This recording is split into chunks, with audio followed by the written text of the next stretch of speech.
Bismillahirrahmanirrahim. Myself Takwa Gori. Welcome to again Bookman publication, our name of Quality Education, a project of BM Group of Companies. दोबारा से हम हाजिर हैं alpha series के साथ। उर्दू फूल तस्वीरी कायदा पहला कदम। चलिए तो आज के सबक की तरफ बढ़ते हैं और पढ़ते हैं आज का सबक। प्यारे प्यारे बच्चों, आज का सबक हम शुरू करेंगे जीम के खानदान से। कल हमने बे का खानदान खत्म किया, उससे अगला हर्फ हमारे पास है जीम, और जीम खुद जीम का खानदान है। ठीक है, आज से हम शुरू करने जा रहे हैं जीम का खानदान। जीम की पहचान ये है कि इसके अंदर एक नुक्ता होता है। कितने नुक्ते होते हैं?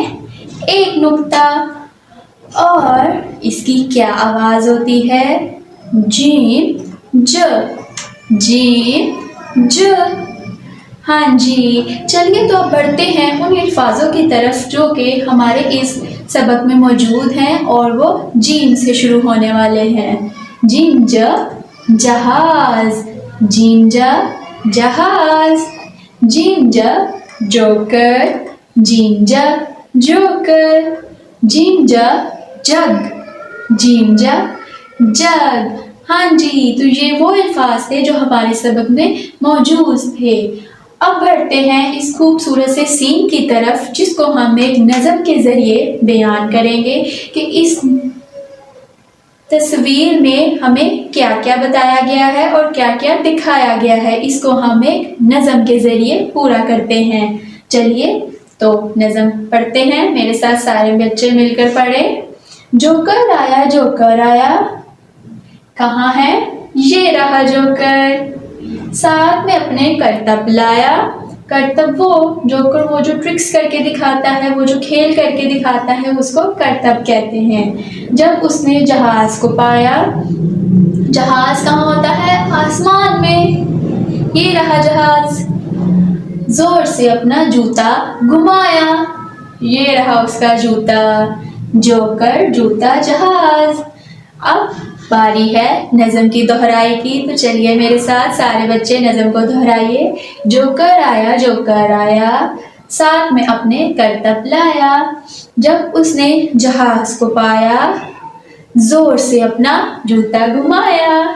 जी, चलिए तो अब हम अपने नेक्स्ट पार्ट की तरफ चलते हैं, जो कि है खेल खेल में। तो चलिए अब हम इस तस्वीर के साथ हाइड एंड सीक खेलते हैं। ठीक है, इस तस्वीर में एक वो लफ्ज़ छुपा है जो कि जीम से शुरू होता है और हमने यहाँ पे नहीं पढ़ा है।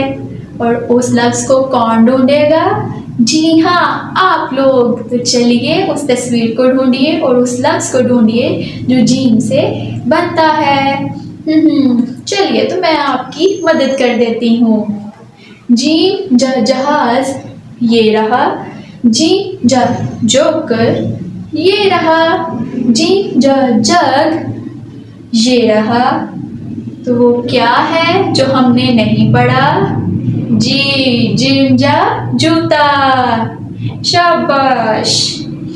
हाँ जी, तो अब बारी है मेरे प्यारे बच्चों की तरबियत की। तो चलिए तरबियत पढ़ते हैं और कुछ नया सीखते हैं। प्यारे बच्चों, अपने जूते को हमेशा नीचे करके बैठे, किसी के मुंह की तरफ हरगिज़ मत करिए। जी, तो मेरे प्यारे बच्चों, इस आदत को आपने, इस इखलाक को आपने, इस तरबियत को आपने बहुत ज़्यादा अपनाना है कि जब भी आप बैठें किसी के सामने, किसी के दाएं तरफ या बाएं तरफ, हमेशा अपना जूता नीचे करके बैठें, किसी की तरफ हरगिज़ मत करें। बिलफर्ज अगर आप ऊपर करके बैठते हैं तो ध्यान रहे कि किसी के कपड़ों के साथ ना लगे। ठीक है, तो मेरे प्यारे बच्चों समझ आई? शाबाश। अब हमारा आखिरी पार्ट की बारी है जो कि है लिसानी मश्क। तो क्या आप सब तैयार हैं उन सवालात के लिए? जी, तो चलिए शुरू की आवाज़ बताइए। जाला, क्या आवाज़ बनती है? जाला। और वो किससे बन रहा है? जीम से। तो जीम की क्या आवाज़ होती है? ज, जाला। शाबाश। क्या आप स्कूल आने से पहले अपने जूते साफ करते हैं? तो बताइए। हाथ खड़ा करके सारे बच्चे बताइए कौन कौन अपने जूते साफ करता है। शाबाश, सारे करते हैं। इस आदत को आपने सिर्फ स्कूल की हद तक नहीं बल्कि बाहर कहीं भी जाएं, घर में रहें, अपने जूते हमेशा साफ रखें। जी तो मेरे प्यारे बच्चों, आज हमने जीम का खानदान शुरू किया और उसका पहला हर्फ जीम पढ़ा, जिसकी पहचान थी कि उसके अंदर एक नुक्ता होता है और उसकी आवाज़ थी जा। तो आज का सबक हमारा यहीं पे मुकम्मल होता है। कल हम दोबारा मिलेंगे अगले हर्फ के साथ, अगली आवाज़ के साथ। तब तक के लिए अल्लाह हाफिज़।